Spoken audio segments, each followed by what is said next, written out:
Hoy vamos a hacer un pequeño repaso de números complejos. ¿Por qué es necesario hacer este repaso? Porque gran parte de la materia de los trabajos algebraicos que vamos a empezar a hacer ahora va a involucrar el uso de números complejos. Entonces, si no está bien claro qué son un número complejo, cómo yo puedo trabajar con ellos y todo eso, va a costar mucho seguir avanzando, avanzar de manera rápida. Entonces, dado que hoy día tuve que hacer la clase de forma virtual, aprovecho de pedirles disculpas por eso, pero todavía no me he podido, todavía no me podía recuperar muy bien. Vamos a hacer este repaso de números complejos que es bien breve. No sé si ustedes vieron números complejos en alguno de los cursos de matemáticas anteriores que tuvieron. ¿Los vieron o no?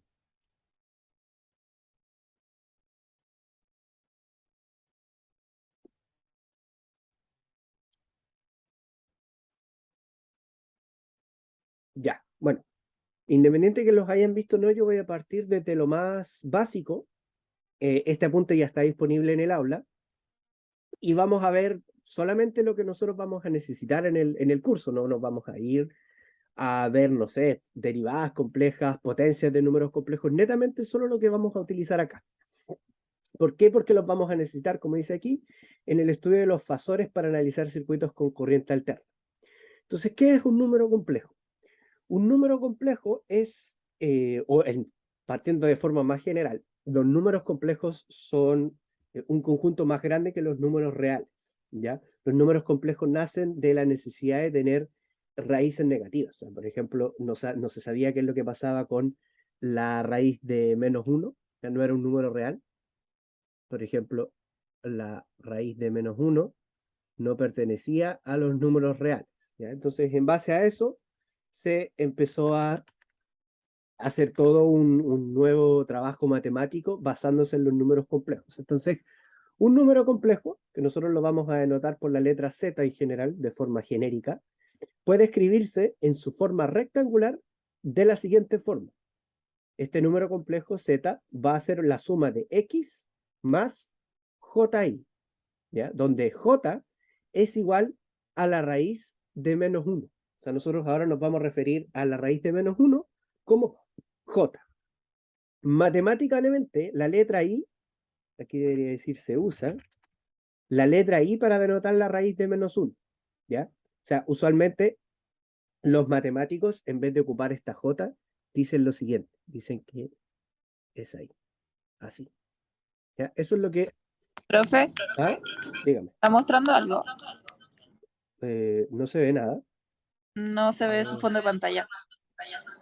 ¿Y ahí? Ahí sí. Ahí sí, ¿cierto? Sí. Ah, qué raro. Ya, ya, volvamos. Entonces, un número complejo que nosotros le vamos a llamar Z se puede escribir como la suma de dos números diferentes. Un número, llamémosle por ahora X, y un número que va a estar J por I. Va a estar multiplicando una constante que nosotros le vamos a llamar J por I, donde esta J es igual a la raíz de -1, ¿ya? Matemáticamente, los matemáticos usualmente lo escriben así, que I es igual a la raíz de -1, ¿ya? Pero en la parte de ingeniería eléctrica o electrónica nosotros no lo hacemos así para no confundirnos con la corriente. Entonces, en vez de usar una I, ocupamos una J. Entonces, cada vez que ustedes vean una J en algún lado, es inmediatamente la raíz de -1, ¿ya? Así nos evitamos confundirnos con la corriente. En este número complejo Z, X va a representar su parte real. O sea, la parte X o X va a ser un número real. ¿Ya? Cualquier número, pero un número real. Mientras que Y va a denotar la parte imaginaria de Z, im de Z. Este Y, que va a estar multiplicado por J, va a ser lo que nosotros llamamos un número imaginario, ¿ya? En general, cualquier número que esté multiplicado por J, nosotros lo vamos a considerar como un número imaginario, ¿ya? Entonces siempre hay que pensar que los números complejos tienen dos partes, una parte real y una parte imaginaria. Un número complejo está compuesto por ambas partes, tanto parte real como parte imaginaria. De ahí nosotros podemos darnos cuenta que un número complejo, o un número real, mejor dicho, es un caso particular de los números complejos donde la parte imaginaria es cero, Y los números imaginarios son un caso particular de los números complejos en donde la parte real es cero. Entonces, ambos van a ser subconjuntos de los números complejos, que sería el conjunto más grande, ¿ya?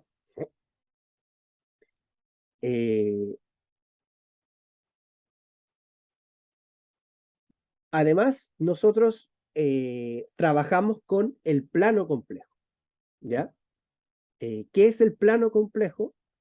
Es un plano en donde nosotros ubicamos en el eje X las partes reales y en el eje Y las partes imaginarias. Entonces, dado un número imaginario Z, nosotros vamos a tener su parte real, que va a estar asociada con el eje real, y su parte imaginaria, que va a estar asociada a la parte imaginaria, ¿ya? En este caso, estas variables no representan una posición como en análisis de vectores dimensionales, sino que simplemente representan la parte real y la parte imaginaria en el plano complejo, ¿ya? Como se ve aquí.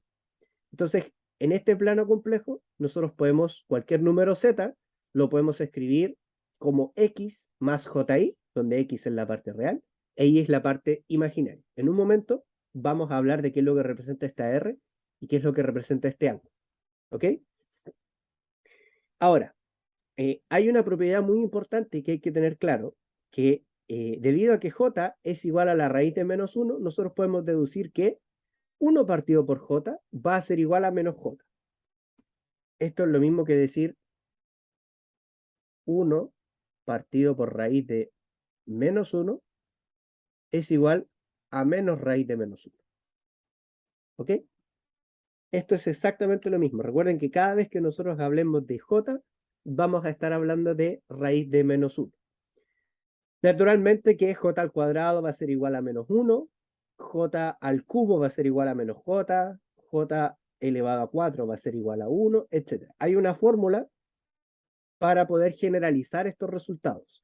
¿Cuáles nos van a importar a nosotros? Los primeros dos. 1 partido por J es igual a menos J, porque lo vamos a estar usando constantemente, sobre todo para poder quitarnos la parte imaginaria en el denominador. Y J al cuadrado es igual a menos 1, que eso es lo que va a ocurrir cuando a veces se estén multiplicando entre sí J. ¿Ya? El resto pueden revisarla si ustedes quieren, ahí está la fórmula general, pero las que nosotros vamos a estar utilizando son las primeras dos. ¿Ok? Ahora, además de poder representar un número complejo de la forma rectangular, o sea, con su parte real y su parte imaginaria, también lo podemos representar utilizando su magnitud y el ángulo que forma con el eje real. Esto se conoce como la forma polar y va a estar dada por lo que tenemos aquí. Entonces, este mismo número Z, que está acá, este mismo número complejo Z, yo lo puedo representar en su forma rectangular, o sea, parte real y parte imaginaria, o lo puedo representar mediante su magnitud y el ángulo que forma este número complejo con el eje real. Entonces, este mismo número complejo Z se puede representar por la parte rectangular, o sea, de forma rectangular, con su parte real y su parte imaginaria, pero también lo puedo representar a través de su forma polar, donde R representa el módulo, que es la distancia desde el origen hasta el número complejo, y el ángulo que forma este módulo o este número complejo con el eje real. ¿Ya? Entonces vamos a tener siempre a pensar en dos formas de representar los números complejos. Existe una tercera forma que la vamos a ver un poco más adelante, pero principalmente vamos a estar usando la parte rectangular y la forma rectangular y la forma polar, ya dependiendo de la operación que nosotros queramos realizar. ¿Cómo pasamos de un número en forma rectangular a forma polar?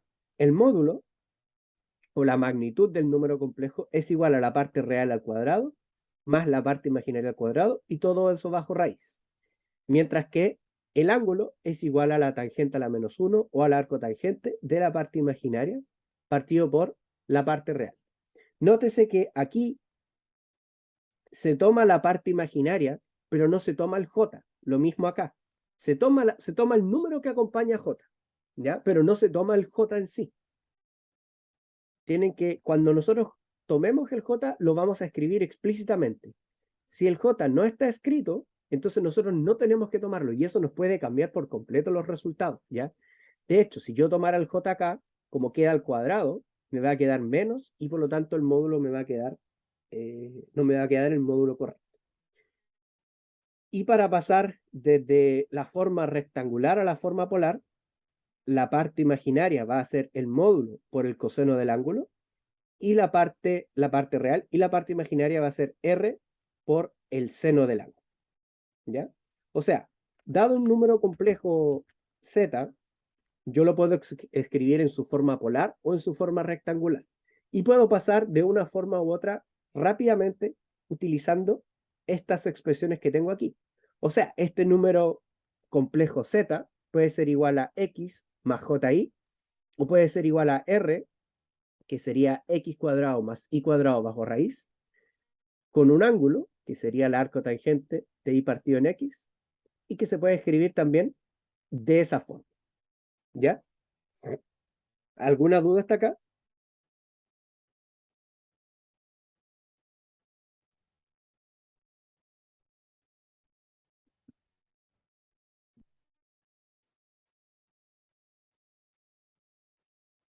Ahora, cuando yo quiero convertir de la forma rectangular a la forma polar utilizando la fórmula anterior, hay que tener mucho cuidado al determinar el valor correcto del ángulo.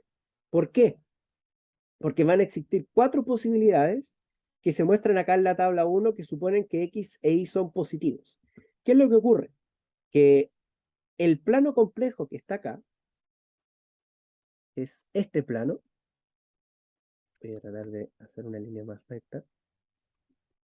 También tiene 4 cuadrantes. Este también tiene 4 cuadrantes. Aquí está la parte real y aquí está la parte imaginaria. Entonces, en el primer cuadrante, tanto la parte real como la parte imaginaria son positivas. En el segundo cuadrante, la parte real es negativa, pero la parte imaginaria sigue siendo positiva. En el tercer cuadrante, ambas partes son negativas. Y en el cuarto cuadrante, la parte real es positiva y la parte imaginaria es negativa. ¿Ya? Entonces ahí nosotros te podemos describir ángulos de 360.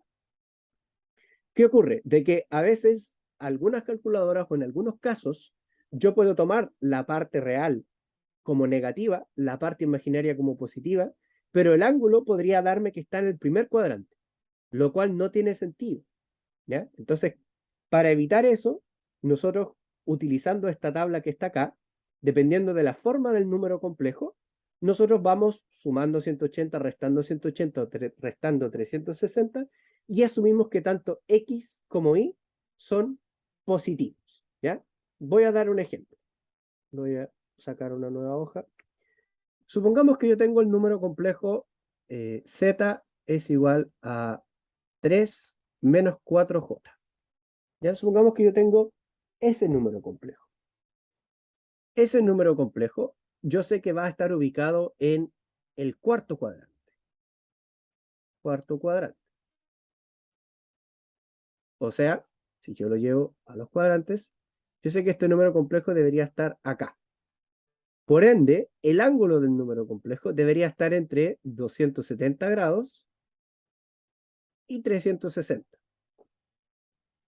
Entonces lo que yo hago es decir, ok, en el caso del arco tangente, yo voy a tomar ambos números como positivos, o sea, arco tangente de 4 partido en 3, y luego voy a aplicar lo que sale en la tabla de acá. Como estoy en el cuarto cuadrante, el valor que yo obtenga de aquí, a 360 le voy a restar ese valor, y así voy a obtener el ángulo.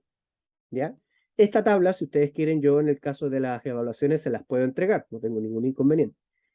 Pero lo que viene a denotar esta tabla es que hay que tener cuidado al momento de calcular el ángulo. Siempre tener presente en qué cuadrante estoy, asumir que estoy en el primer cuadrante y después sumar o restar lo que me haga falta para llegar al cuadrante correspondiente. ¿Hay alguna duda con esto?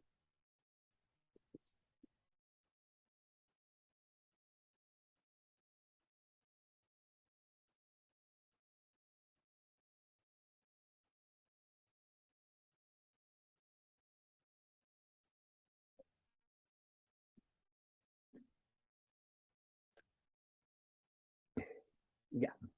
Ahora, una tercera forma de expresar un número complejo es la forma exponencial, en donde el número complejo tiene su módulo y aparece la exponencial elevada a j por el ángulo, que es casi igual a la forma polar porque se usa la misma magnitud r y el ángulo que se estaba utilizando anteriormente. O sea, no hay diferencia entre este r y el r que estábamos viendo anteriormente. Para un número complejo z son exactamente el mismo, tanto este r como el ángulo θ. En esta tabla nosotros podemos ver las tres formas diferentes de representar un número complejo. Un número complejo puede ser forma rectangular, puede estar en su forma polar o puede estar en su forma exponencial. Fíjense que para llegar a la forma exponencial es exactamente los mismos pasos para llegar a la forma polar, pero lo representamos de una forma diferente. Nosotros para este curso en particular vamos a utilizar las primeras dos formas, la forma rectangular y la forma polar, dependiendo de lo que queramos expresar y cómo lo queramos expresar. ¿Ok? Y también va a depender mucho de las operaciones que necesitemos realizar con los números complejos, ¿ya? Que es lo que vamos a ver ahora y que con esto ya vamos a estar terminando. Entonces, nosotros podemos sumar, restar, multiplicar o dividir los números complejos, ¿ya? Dos números complejos, Z1 y Z2, van a ser iguales, sí o sí, sí, solo sí. Su parte real es igual y su parte imaginaria es igual, ¿ok? Y también vamos a estar hablando del conjugado de un número complejo, que nosotros lo vamos a escribir con un asterisco arriba. Arriba a la derecha se le va a escribir un asterisco. Y el conjugado del número complejo es simplemente cambiarle el signo a la parte imaginaria, que equivale a cambiarle el signo al ángulo, ¿ya? O sea, en el caso del conjugado del número complejo, lo que nosotros hacemos es cambiarle el signo a su ángulo. Si tengo z, que es igual a r ángulo de θ, z conjugado va a ser r ángulo de menos θ, ¿ya? O x menos ji. Eso es lo que implica el conjugado, ¿ya? Eso también hay que tenerlo claro porque también vamos a utilizar en algún momento el conjugado. Ahora, ¿cómo nosotros podemos sumar y restar números complejos? Dados dos números complejos, z1 igual a x1 más ji1, que también podemos expresarlo en su forma polar, y dado otro número complejo, z2 con x2 más ji2, la suma de los números complejos es simplemente sumar las partes reales y sumar las partes imaginarias. Y en el caso de la resta, fíjense que es sumar las partes reales y restar las partes imaginarias. En este caso, tendríamos que restar las partes reales y restar las partes imaginarias. Todos esos detalles los voy a corregir. A ver, me parece que aquí... aquí tenemos que restar. Entonces, Z1 más Z2 y Z1 menos Z2, que sería todo este número, restarlo con todo este número. Entonces tendríamos X1 menos X2 y tendríamos Y1 menos Y2. Y esto tendría que quedar como positivo. ¿Por qué queda como positivo? Porque nosotros tenemos que restar cada una de estas partes. Si esta parte queda negativa, naturalmente que hay que cambiar el signo, pero si esta parte sigue quedando positiva, entonces ahí me queda simplemente positivo. Entonces, ¿qué hacemos en el caso de sumas o restas de números complejos? Lo que hacemos es sumar las partes reales o restar las partes reales según se necesite, y sumar las partes imaginarias o restar las partes imaginarias. Por ejemplo, vamos a sumar menos 3 más 3j, todo eso lo vamos a sumar con 7 menos 2j. Entonces lo que hacemos es sumar las partes reales, o sea, menos 3 más 7, y sumar las partes imaginarias, que sería 3 más menos 2j. Reacomodamos ahí para dejar los términos semejantes, que me puede servir para ordenar, pero no es necesario. Combinamos los términos semejantes y finalmente el resultado nos queda 4 más j. ¿Ya? En el caso de la resta, si queremos restar menos 3 más 3j, aquí debería venir una resta. Si queremos restar menos 3 más 3j menos 7 menos 2j, hacemos lo mismo. Distribuimos el signo de la resta en todos los términos del sustraendo o podemos reacomodar. Entonces nos queda menos 3, menos 7, que sería menos 10, y nos quedaría 3j menos 2j. Sería 3 más 2, 5j. Finalmente el resultado nos queda menos 10 más 5j. En el caso de la suma no hay ningún inconveniente, pero en el caso de la resta tengo que tener cuidado con el signo. Porque fíjense que aquí yo estoy restando estos dos números, pero este menos de la resta, con el menos que ya tiene este número imaginario, se convierte en un más. Entonces, en el caso de la resta hay que ser cuidadoso al momento de aplicar aplicar los signos y cuándo me conviene que quede positivo, o sea, cuándo me debe quedar positivo y cuándo me queda negativo. ¿Hay alguna duda con la resta o con la suma en números complejos? No, profe, ninguna duda. Quería comentarle algo igual de todos modos. ¿Mm? Lo que pasa es que estoy con Aquiles Ramírez. Lo que pasa es ¿Ya? que él tuvo un percance el fin de semana y no tiene su teléfono, entonces no puede conectarse a la clase. Sí, me robaron el celular, entonces estoy en la clase junto con Franco. Ya, no se preocupen, no hay problema, lo voy a tener presente. Vale, Ya, gracias, ok, profe. gracias. Gracias por avisar. Ahora, la suma y resta de los números complejos conviene y es mucho más sencillo hacerlas si es que yo los tengo en forma rectangular. En la forma polar, la verdad es que la resta o la resta o la suma es un tanto compleja. Por ende, cada vez que yo quiera sumar números complejos, tienen que estar o me conviene que estén en su forma rectangular. Y si los tengo en la forma polar, es mucho más sencillo, en base a la forma polar, pasar a la forma rectangular y hacer la suma y resta, que hacer directamente la suma y resta en la forma rectangular, o sea, en la forma polar. ¿Ya? Por ende, para hacer la suma y resta en números complejos, nosotros la vamos a hacer en la forma rectangular. ¿Ya? Ahora, si bien resulta más conveniente efectuar la suma y resta en números en forma rectangular, el producto y el cociente de la división se llevan a cabo de manera mucho más sencilla en la forma polar o exponencial. En el caso de la multiplicación, si yo tengo que multiplicar dos números en su forma polar, es tan simple como que yo multiplique sus módulos y sume sus ángulos. Eso es todo. O sea, dado un complejo Z1, un complejo Z2, multiplico sus módulos, sumo sus ángulos y listo. Si yo tuviera que hacerlo en forma rectangular, tengo que aplicar todo esto. O sea, multiplicar la parte real de un número por la parte real del otro, menos el imaginario de uno por el imaginario del otro, más. O sea, tengo que aplicar algo que puede llevar a confusión.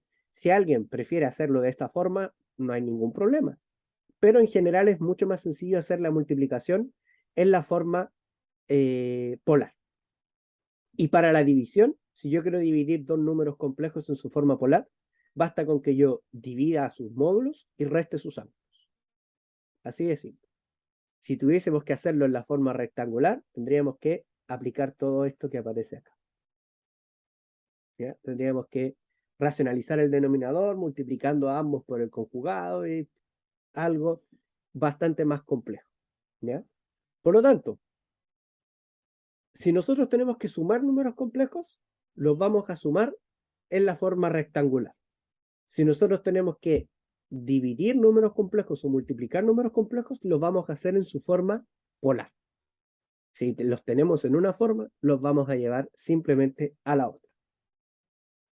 ¿Ya?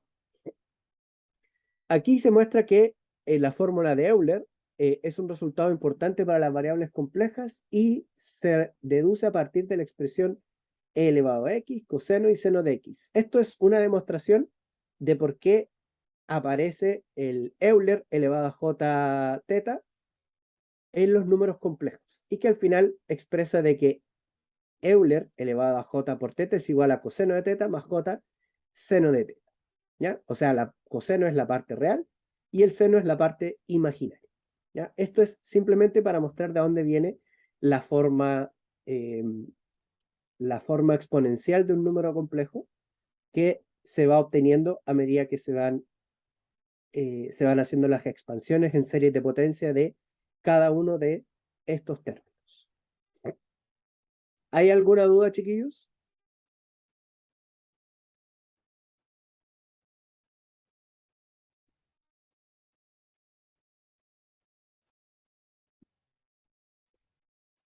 Entonces, vamos a hacer algunos ejemplos y con eso terminamos. Entonces, vamos a tener 4 números complejos. Vamos a tener un número complejo Z1 que va a ser 3 más 4J. Vamos a tener un número complejo Z2 menos 2 menos 3J. Vamos a tener un número complejo Z3 que va a ser igual a 3 ángulo de 45 grados. Y vamos a tener un número complejo Z4 que es igual a 2 ángulo de 30. ¿No? Vamos a ponerle un ángulo para que nos dé números negativos. 210. Entonces, en base a estos 4 números complejos, vamos a hacer diferentes operaciones para que podamos ver cómo podemos trabajar de manera sencilla con ellas y de qué forma podemos ir pasando de uno a otro. Por ejemplo, si me piden Z1 más Z2, es simplemente 3 más 4J más menos 2 menos 3J. Sumamos las partes reales, que sería 3 más menos 2, y sumamos las partes imaginarias, que sería 4 más menos 3. Al final nos quedaría 1 más J. Mucho más sencillo, como les digo, hacerlo en rectangular. Lo mismo si nos pidieran Z1 menos Z2, fíjense que aquí sería las partes reales, que sería 3 menos 2, y las partes imaginarias serían 4 menos 3. Eso al final me quedaría 5 más J7. ¿Ya? Hay que tener siempre ojo con ese número negativo. ¿Ya? Esto me parece que lo voy a mover un poquito más acá. Dibujar. Va, no me deja, ya no importa. Ahora, ¿qué pasaría, por ejemplo, si me dijeran lo siguiente? Ahora yo creo que tú sumes Z1 más Z3. Z1 ya está en la forma rectangular, pero Z3 no está en la forma rectangular. Entonces, como Z3 no está en la forma rectangular, yo lo voy a tener que pasar a la forma rectangular. Z3 es igual a 3 ángulo de 45 grados, y eso es lo mismo que decir 3 coseno de 45 más J seno de 45 grados. ¿Ok? El seno de 45 grados, si no me equivoco, es un medio. Y el coseno de 45 grados también me parece que es un medio. Por lo tanto, esto sería 3 por 1,5, perdón, por 0,5 más J 3 por 0,5. Y eso es 1,5 más J 1,5. Por ende, Z1 más Z3 va a ser 3 más 1,5 más 4 más 1,5 J. Y eso finalmente me queda 4,5 más J 5,5. O sea, si uno de los números no está en forma rectangular, rápidamente lo podemos pasar a la forma rectangular. ¿Ya? Eso para hacer la suma de manera más sencilla. ¿Qué pasa con la multiplicación? Pongamos que me dicen Z3 por Z4. Esto es lo mismo que yo diga 3 por 2 y sume sus ángulos, o sea, 45 grados más 210 grados. Y esto es igual, 3 por 2 usualmente da 6, 255 grados. Así de rápido. Supongamos que ahora me piden Z4 partido en Z3. Entonces ahora va a ser 2 partido en 3 y los ángulos van a ser 210 menos 45. Y eso es 2/3 ángulo de, sería 165. ¿Ya? También me podrían decir, quiero que multiplique Z1 por Z3. Perdón. Entonces, en este caso, Z3 ya está en rectangular, pero Z1 no. O sea, en polar, pero Z1 no. Entonces, Z1 lo pasamos a rectangular diciendo que esto es 3 al cuadrado más 4 al cuadrado con un ángulo de, sería la arcotangente de 4 partido en 3. Z1 entonces sería 9 más 16, sería 5. Y denme un segundo para ir a buscar la calculadora y sacar cuánto es la arcotangente. Ya. Entonces sería la arcotangente de 4 dividido en 3. Y eso me da 53,13. Ángulo de, lo tengo en grados, 53,13 grados. Por ende, Z1 por Z3 sería 3 por 5, ángulo de 53,13 más 45. Y eso sería igual a 15,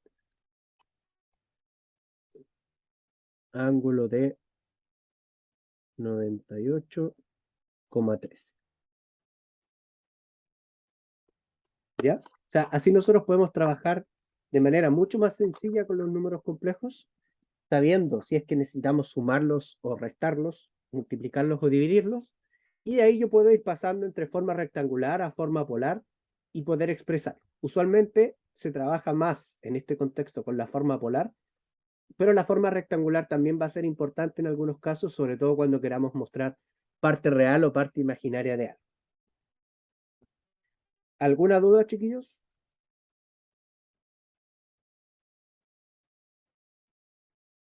¿Algo que no haya quedado tan claro?